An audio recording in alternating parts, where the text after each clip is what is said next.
Welcome back to the world in darkness. Tonight, we descend into the shadows to confront the oldest fear known to humanity: demons. These are not mere folkloric boogeymen. They are ancient, malevolent entities whose presence has been felt across every culture, every religion, and every era of human history. What are they? Where do they come from? And what do they want from us? Join us as we peel back the layers of reality and stare into the abyss. The concept of a demonic force predates most modern religions. In ancient Mesopotamia, beings known as the Pazuzu were feared malevolent spirits of the wind that brought famine and disease.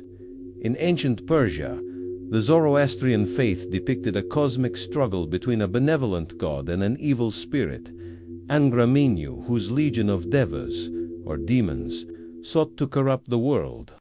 The ancient Egyptians had their own pantheon of destructive gods and spirits, beings who embodied chaos and sought to unravel the fabric of creation. These early beliefs laid the groundwork for what would become the modern understanding of demons, particularly within Abrahamic traditions. In Judaism, the idea of demons evolved from foreign gods into beings that served as agents of divine punishment or tempters of humankind. The Talmud and Kabbalistic texts describe a complex hierarchy of these entities, living in a world just adjacent to our own, capable of influencing human affairs in subtle and terrifying ways. They weren't always seen as purely evil, but rather as chaotic forces, a part of creation that existed outside the divine order. It was with the rise of Christianity that the figure of the demon became truly solidified as the ultimate antagonist. The fallen angel, Lucifer, cast out of heaven for his pride, became Satan, the adversary. His legions of fallen angels became the demons we recognize today, beings of pure malice, dedicated to the damnation of human souls. They were no longer just chaotic spirits. They were an organized army with a singular, horrifying goal: to drag humanity down with them into eternal suffering. The medieval period was the golden age of demonology. The fear was palpable. It permeated every aspect of life. Scholars and theologians wrote extensive treatises like the infamous Malleus Maleficarum, Bits, which not only detailed the supposed nature and powers of demons, but also prescribed brutal methods for identifying and dealing with those believed to be in league with them.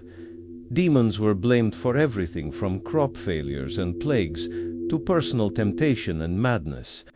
They could possess the righteous, whisper blasphemies into the ears of the pious, and offer worldly power in exchange for an immortal soul. Stories of demonic possession became widespread, fueling a terror that gripped communities. The possessed were said to exhibit supernatural strength, speak in languages they had never learned, and reveal knowledge of hidden things.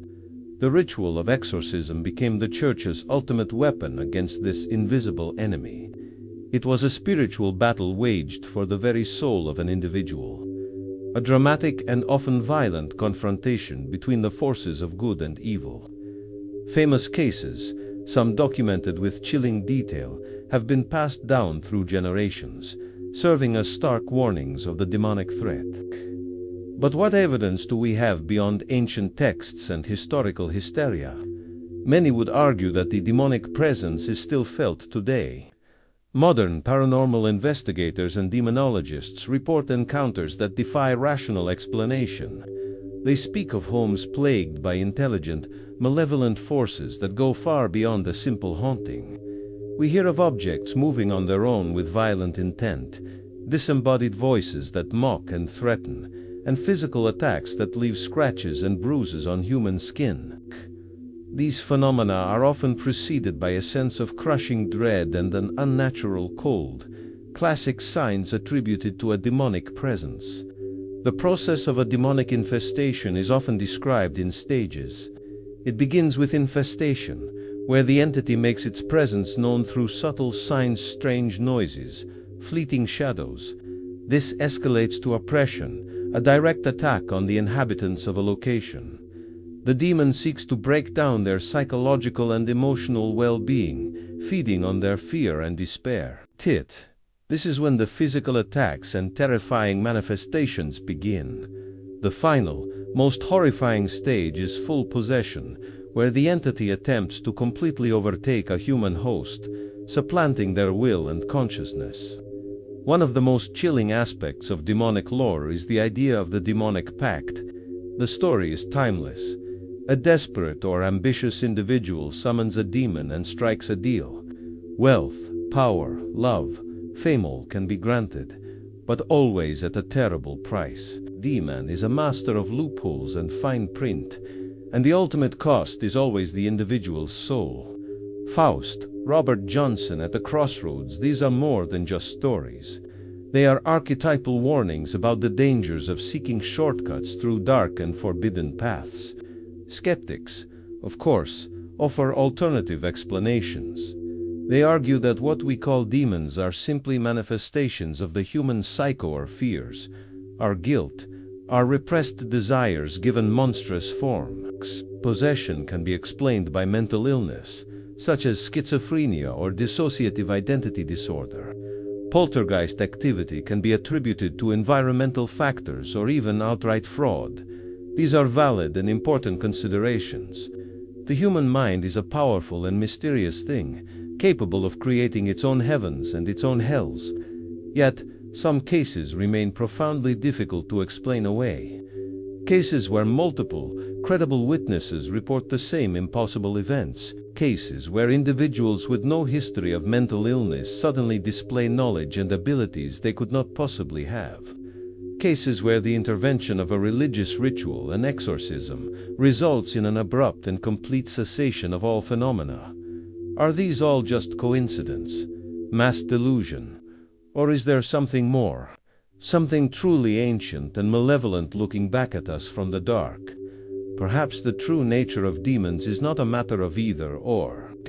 Perhaps they are both a psychological reality and an external one.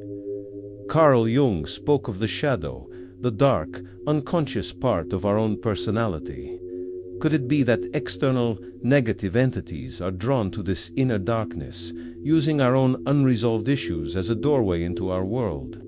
This would explain why individuals experiencing intense emotional turmoil or who have dabbled in occult practices seem to be more vulnerable to these encounters.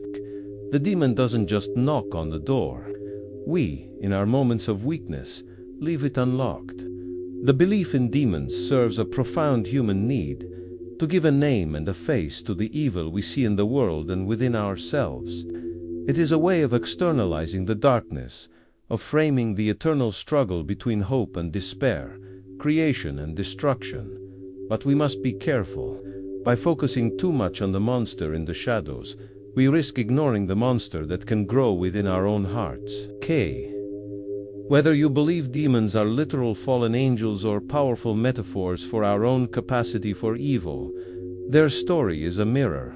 It reflects our deepest fears, our greatest temptations, and our enduring hope for redemption. They remind us that the world is a complex place, filled with light and shadow, and that the most important battles are often fought within the confines of our own souls. Thank you for joining us in the World in Darkness. If you've ever had an experience that you believe was demonic, share your story in the comments below. Be careful, stay vigilant, and don't forget to like and subscribe for more journeys into the unknown. Until next time, try to stay in the light.